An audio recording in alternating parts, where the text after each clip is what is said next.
While carrying out my mission, my scope was blocked by a woman. As a professional, I quickly moved the scope back to the target, but my instincts as a man made me glance at her again. I realized this would interfere with my mission, so I turned my head to look at my watch. My heart rate was 65, the optimal state. I gripped the gun tightly and focused my attention, because I had never missed a target in previous missions. As the gun barrel aimed at the target, I pulled the trigger. Unexpectedly, the woman moved her body, blocking the bullet. I wanted to fire another shot, but the bodyguard on the other side quickly pulled the curtain shut. There was no chance for a second shot. The mission failed. I quickly packed up my sniper rifle and began to retreat. Before leaving, I picked up the empty shell casing from the ground. Then I got on the motorcycle I had prepared in advance and left the scene before the police arrived. I discarded the magazine, threw away my gear, took a back road to avoid the police cars, and casually tossed my helmet into the river. I found a restroom and took a cold shower, shaving off the stubble on my face in the process. I changed into a brand new outfit and used perfume to mask any lingering scent.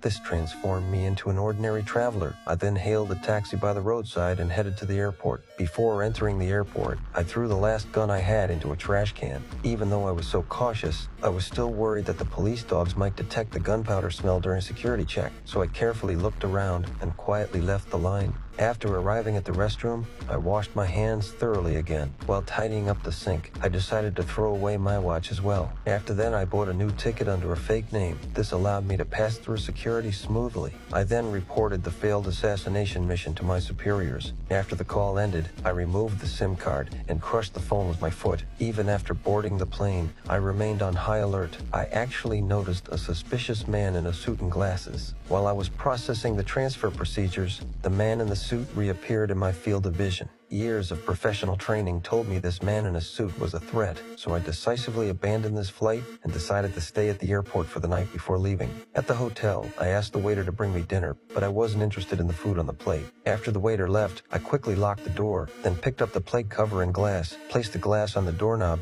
and put the cover on the ground. This way, even if someone broke in, I could react immediately.